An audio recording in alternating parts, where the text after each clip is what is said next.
ఏ డబ్బులు వచ్చినా చాలు ముందు బంగారం కొనాలనుకుంటూ ఉంటారు. తగ్గుతుందేమో అని ఎదురు చూస్తున్నారు. బట్ రోజు రోజుకు పెరుగుతుంది. ఇది ఆగుతుందా పెరుగుతుందా? ఈ అంశం గురించి మాట్లాడడానికి ఈ రోజు మనతో పాటు ప్రముఖ అనలిస్ట్ సురేష్ కొచ్చటిల్ గారు ఉన్నారు. ఆలస్యం చేయకుండా మాట్లాడదాం. నమస్కారం సార్. నమస్కారం సార్, గోల్డ్ రేటు చాలా మందికి తెలియంది ఏంటంటే ఎందుకు పెరుగుతుంది, గవర్నమెంట్ ఎందుకు తగ్గించట్లేదు అంటే నిరక్షరాస్యులైన వాళ్ళు, గ్రామాల్లో ఉండే మహిళలు ట్రంప్ వస్తే తగ్గుతుందంట కదా, తగ్గలేదేంటి, ఇలాంటి చాలా అపోహలు ఉన్నాయి. ఇవి పెరుగుతుందా తగ్గుతుందా, రీజన్ ఏంటి? ఫస్ట్ ఆఫ్ ఆల్ బంగారం ఎక్కడి నుంచి వస్తుందో మనం తెలుసుకోవాలండి.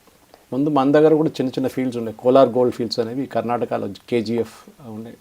చాలా తక్కువ క్వాంటిటీ. మన దేశంలో 11,000 మెట్రిక్ టన్స్ మన దగ్గర బంగారం ఉంది. మనం అంటే మహిళల దగ్గర బ్యాంక్ లాకర్లు అన్నీ కలిపి. ఇది భారతదేశం కన్నా America, Germany, UK, France, Germany అన్నీ కలుపుకుంటే కూడా ఇంత బంగారం లేదు వాళ్ళ దగ్గర. అమెరికా దగ్గర ఎంత 800 టన్నులు ఎంత ఉంది అంతే. మన దగ్గర 11 నుంచి 21 దాకా ఉందంటున్నారు మెట్రిక్ టన్స్ గోల్డ్ బంగారం. ఈ బంగారం మేజర్లు వచ్చేది సౌత్ ఆఫ్రికా నుంచి. అక్కడ దాన్ని తవ్వి తీసి అక్కడి నుంచి ఇది రిఫైన్ చేయడానికి అక్కడే చేస్తారు. ఒక్కొక్కసారి రిఫైన్ చేయకుండా దుబాయ్కి తీసుకొస్తారు. Dubai trading post. దుబాయ్లో ఏం చేయరు, వాల్యూ అడిషన్ ఏం లేదు. అక్కడి నుంచి డిస్ట్రిబ్యూట్ అవుతుంది గోల్డ్ అన్నమాట. దీనికి వరల్డ్ గోల్డ్ కౌన్సిల్ అని చెప్పి ఒక పెద్ద ఆర్గనైజేషన్ ఉంది. ఇదంతా వాళ్ళే మెయింటైన్ చేస్తారు కంప్లీట్గా. స్టాండర్డ్స్ కానివ్వండి, 24 క్యారెట్ ఏంటి, 22 క్యారెట్ ఏంటి, 18 క్యారెట్, ముందు 18 క్యారెట్ ఉంటుండే ఒక టైంలో, 786 అది అన్ని స్టాండర్డ్స్ అంతా వాళ్ళు సెట్ చేస్తారు, హాల్ మార్క్ చేయడం అంతా. సో వరల్డ్ గోల్డ్ కౌన్సిల్ కూడా దీని వాళ్ళకు కూడా దీంట్లో ఒక చేయండి రేట్ల గురించి. దీని బేసిక్లీ ముందు 2024 దాకా London inter bank offered rate అని లిబో అనే ఒక కాన్సెప్ట్ ఉండే. లండన్లో ఉన్న ఒక ఎక్స్చేంజ్ సిస్టమ్ అనమాట. ఇంట్రెస్ట్ రేట్ ఎంత ఛార్జ్ చేయాలి, వాళ్ళ దగ్గర బంగారం కూడా వాళ్ళ దగ్గరే కంట్రోల్ చేస్తుండే. బంగారం మన దగ్గర ఎంత తగ్గించడం మనది బేసిక్లీ మన దగ్గర వస్తున్న ట్యాక్స్ ఒకటే ఉంటుంది ఎక్కువ. మిగతా అంతా బయట నుంచి వచ్చేది బంగారం. మన దగ్గర భారతదేశంలో బంగారం అసలు చాలా తక్కువ ఒరిజినల్ గోల్డ్. ఇక్కడ వచ్చిన తర్వాత దాన్ని తయారు చేసి బ్యాంగిల్లో తయారు చేయడము, చైన్లు చేయడము, మిగతా ఏదైనా కానివ్వండి, అదన్నీ ఇక్కడ నడుస్తుంది. కానీ వచ్చేది అక్కడి నుంచి, బయట నుంచి. అది కూడా మనకు తెలుసు. 24 క్యారెట్లు ఉంటే మనం దాన్ని వాడుకోలేము, ఎందుకంటే అది మ్యాలబుల్ కాదు, మనం బెండ్ చేయలేము, ప్యూర్ గోల్డ్ అయిపోతుంది. బిస్కెట్గా వాడుకోవచ్చు, మీరు లాకర్లో పెట్టుకుని దాని విలువ బ్యాంకులు. ఇప్పుడు బ్యాంక్స్ వాళ్ళు కూడా అదే ఎక్కువ ఆఫర్ చేస్తున్నారు. సో తగ్గాలంటే మెయిన్లీ మన దగ్గర ఉన్న వ్యాట్ కానివ్వండి, మన దగ్గర ఉన్న ట్యాక్సెస్ అది ఉన్నది కొంచెం తగ్గించవచ్చు. కానీ అది కూడా గవర్నమెంట్ ఎక్కువ తగ్గించరు, ఎందుకంటే గోల్డ్ మీద కూడా ఒక పట్టు ఉండాలని గవర్నమెంట్కి ఉంది. చాలామంది కొనుక్కుంటారు అంటారు. మీరు చెప్పినట్ల పేదోళ్ళు కూడా ఉన్నారు, మహిళలు ఊర్లలో చాలామంది ఉంటారు. సిటీలో కాదు కదా అందరు కొనేది. ఇప్పుడు చాలామంది గోల్డ్ నుంచి మూవ్ డైమండ్ కూడా వెళ్ళిపోయారు. ఇప్పుడు డైమండ్కి అంతా చెప్తారు రీసేల్ వాల్యూ లేదని, కానీ వాళ్ళు దాన్ని కూడా సర్టిఫికేట్ ఇస్తారు. కానీ ఇప్పుడున్న యంగ్ జనరేషన్కి గోల్డ్ కన్నా ఎక్కువ డైమండ్ మీద ఎక్కువ వాళ్ళకి ఉంది. సో గోల్డ్ కన్నా కొంచెం షీన్ పోయింది. ఇప్పుడు ఎక్కువ అంత ఇన్వెస్ట్మెంట్గా ఇప్పుడు అంత ప్రాఫిటబుల్ లేదు. ఎందుకంటే నేను పెళ్లి చేసుకున్న ఆ టైంలో గోల్డ్కి అప్పుడు మా దాంట్లో కేరళలో దానికి మీ దాంట్లో తొల అంటారు, మా దాంట్లో 8 గ్రామ్స్ ఒకటి క్యాల్కులేషన్ ఉంటుంది. ఓకే, ఆ 8 గ్రామ్స్కి ఇంత రేట్ అని ఉంటుంది. అప్పుడు ఆ టైంలో 12,000 రూపాయలు ఉండే. ఇప్పుడు చూడండి రేట్ ఎంత అయిందన్నది. ఓకే, సో పెరుగుతూనే ఉంటుంది రేట్, దాంట్లో తగ్గడం. కానీ గోల్డ్కి అప్పుడు ఇన్వెస్ట్ చేసిన వాళ్ళకి ఇప్పుడు ప్రాఫిట్ ఉంటుంది. కానీ ఇప్పుడు 80,000 నుంచి 90,000 లేకుండా 88 నుంచి 92కి వెళ్ళేది, ఎక్కువ ప్రాఫిట్ లేదు. ఈ 1,00,000 అవుతుందంటారు, అవుతుందా సార్? 1,00,000 కూడా కావచ్చు. మన చేతిలో లేదు అది, బయట నుంచి వచ్చే బంగారం. దానికోసం మనం చూస్తున్నాం స్మగ్లింగ్ చాలా ఎక్కువ ఉంటుంది ఇండియా. ఎందుకంటే మన కస్టమ్స్ డ్యూటీ కట్ చేసి తీసుకొస్తే 1 కిలో బంగారం మీద 2 లక్షలు సంపాదించుకోవచ్చు. 5 లక్షల నుంచి 2 లక్షల నుంచి 5 లక్షలు సంపాదించుకోవచ్చు. కేరళ మేజర్ దీనిది స్మగ్లింగ్ సెంటర్ కేరళ.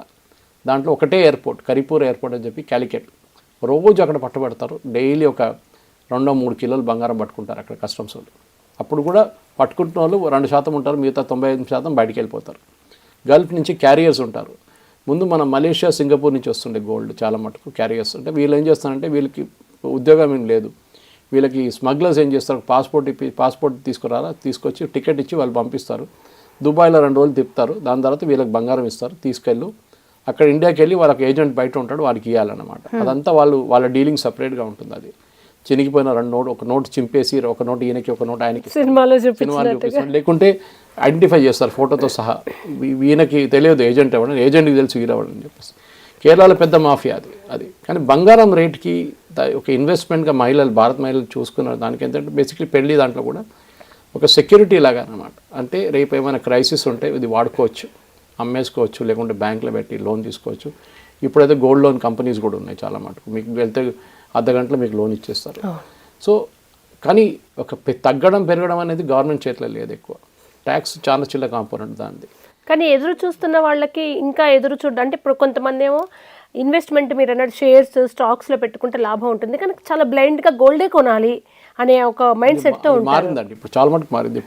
ఇప్పుడున్న జనరేషన్ అదే మళ్ళీ చెప్తాను. ఇప్పుడున్న అమ్మాయిలు కానివ్వండి చూడండి, వాళ్ళ పేరెంట్స్ నుంచి వచ్చిన బంగారం ఉంటే వాళ్ళు పెట్టుకుంటారు, కానీ మిగతా వాళ్ళు కొత్త ఇన్వెస్ట్మెంట్ అంతా స్టాక్స్లో పెడుతున్నారు, రియల్ ఎస్టేట్లో పెడుతున్నారు. వాళ్ళు గోల్డ్ బంగారంలో ఎక్కువ పెట్టలేదు. ఎందుకంటే బంగారం ఎట్లయిపోతుందంటే ఒక పెళ్లికి వెళ్ళినప్పుడు వాడుకుంటాం, లేకుంటే ఏదో వాళ్ళ పెళ్లికి వాడుకుంటారు, లేకుంటే దాని తర్వాత వాళ్ళ రిలేటివ్స్ పెళ్ళి ఎక్కడైనా బయటికి వెళ్ళినప్పుడు వాడుకుంటాం. అది మొత్తం కంప్లీట్ డ్రెస్అప్ చేసి వెళ్ళరు. సెక్యూరిటీ వైజ్ కూడా ఇష్యూ అది. ఒక చైన్ స్నాచింగ్లో అది ఇది నడుస్తూనే ఉంటుంది. కానీ బంగారం ఒక డిస్ప్లేగా వచ్చినప్పుడు కూడా ఇదే చెప్పాను, డైమండ్స్కి వచ్చేస్తుంది ఇప్పుడు చాలా మటుకు అమ్మాయిలు డైమండ్స్ వాళ్ళు ప్రిఫర్ చేస్తున్నారు. సో బంగారం అనేది ఇప్పుడు అట్రాక్షన్ ఉంది, కానీ రిటర్న్ ఆన్ ఇన్వెస్ట్మెంట్ ఎక్కువ లేదు ఇప్పుడు. మీరు ఇప్పుడు బంగారం ఒక తొలగుంటే కూడా మీకు 2 సంవత్సరాలు చూస్తే కూడా చాలా తక్కువ రేట్, అక్కడిక్కడ ఒక మ్యాక్సిమం 4-5,000 పెరుగుతుంది, తగ్గుతుంది. అది తగ్గడం ఎక్కువ ఉండదు, పెరుగుతుంది కానీ తగ్గదు. ఇంకా అది ఇంకోటి ఏంటంటే మన దగ్గర కూడా మనం గుర్తుపెట్టుకోవాలి, డైమండ్ అనేది రీసేల్ వాల్యూ ఎక్కువ లేదంటారు, కానీ ఉంది దాని కూడా రీసేల్ వాల్యూ. బంగారంకి గవర్నమెంట్ దగ్గర కూడా రిజర్వ్స్ ఉంది, మన దగ్గర కూడా కాదు, గవర్నమెంట్ దగ్గర కూడా ఉంది. అంటే మీరు ఇప్పుడు ఫర్ ఎగ్జాంపుల్ చాలామంది అనుకుంటారు నోట్ ఇట్లనే ప్రింట్ చేస్తారు అనుకుంటారు, కాదు. ఇప్పుడు ఒక 100 కోట్లు ప్రింట్ చేయాలి నోట్లు అంటే ఆ 100 కోట్లకున్న బంగారం మన దగ్గర ఉండాలి రిజర్వ్ బ్యాంక్ ఆఫ్ ఇండియాలో, దాని తర్వాత ప్రింట్ చేయొచ్చు, లేకుంటే ఒట్టిగా నోట్లు కొట్టుకుంటే పోతే కాదు. సో ఈక్వలెంట్ గోల్డ్ ఉండాలి. ఒక క్రైసిస్ జరిగింది, చంద్రశేఖర్ గారు ప్రైమ్ మినిస్టర్గా ఉన్నప్పుడు మన భారతదేశం దగ్గర 2 వారాల ఫారిన్ ఎక్స్చేంజ్ ఉండేవి. ఇప్పుడు మన దగ్గర ఉన్న బంగారం తీసుకెళ్ళి డిపాజిట్ చేసాం లండన్లో, దాన్ని బట్టి అప్పు తీసుకొచ్చాం మనం, మన దగ్గర హోమ్ లోన్ తీసుకుంటున్నట్లు. సో బంగారానికి కంట్రోల్ చేసేది ఒక సౌత్ ఆఫ్రికన్ మైన్, ఒక మాఫియా. అది వాళ్ళని ఏం చేయలేము మనం. వరల్డ్ గోల్డ్ కౌన్సిల్ వాళ్ళు కూడా ఒక చిన్న మాఫియా అనే వాళ్ళు కూడా, కానీ వాళ్ళు ఒక ఆర్గనైజేషన్ లాగా వీళ్ళందరినీ కంట్రోల్ చేస్తారు. మన దగ్గర లోకల్ జ్యువెలర్స్ అందరూ వాళ్ళ దగ్గర అఫిలియేటెడ్గా ఉంటారు. చాలా మటుకు గోల్డ్ షాప్స్ అంతా మా ఊరు నుంచి వస్తారు. కేరళ ఒకటే కాదు, కేరళలో త్రిశూర్ అనే ఒక టౌన్ ఉంది, మా ఊరు అక్కడే. అక్కడి నుంచే ఈ Joy Alukkas, Jose Alukkas, Kalyan jewellers వీళ్ళందరూ అక్కడి నుంచి వస్తారు. Except for Malabar gold is from Calicut. మిగతా వాళ్ళందరూ ఆ ఏరియా నుంచి వస్తారనమాట, త్రిశూర్ టౌన్లో. మా ఊర్లో కూడా త్రిశూర్ టౌన్లో ఒక స్ట్రీట్లోనే మన దగ్గర సోమాజీ కూడా కన్నా ఇక్కడ 20-30 షాప్స్ ఉంటుంది, అక్కడ 100 షాప్స్ ఉంటాయి. అక్కడ ఒక్కొక్క షాప్ సైజ్ చూస్తేనే మీరు అది మీకు పరిశాన్ అయిపోతారు. పొద్దున 10 గంటలకు ఫుల్ అయిపోతుందండి. కూర్చోడానికి స్పేస్ కూడా ఉండదు అనమాట. మీరు చెప్పినట్లు బంగారం ఇంత ధర ఎక్కువ అయినా కానీ కొనడానికి ఎవరు మంచి తక్కువ లేదు సార్. అదే ఎందుకంటే వాళ్ళు 1,00,000 అయినా కొంటారు. ఇంకా అది ఎంతంటే బేసిక్లీ వాళ్ళకు ఒక మెంటల్ మేకప్ ఏంటంటే ఇది రేపు ఏదైనా ప్రాబ్లం ఉంటే మనం దాన్ని ఇప్పుడు రియల్ ఎస్టేట్ తీసుకున్నాం అనుకోండి, రేపు రేట్ పడిపోవచ్చు రియల్ ఎస్టేట్, లేకుంటే మీరు అమ్మలేరు. సడన్ గా అమ్మలేము సార్, ఎవరికి అవసరం పడింది ల్యాండ్ ఇమీడియట్ గా అమ్ముడు పోదు.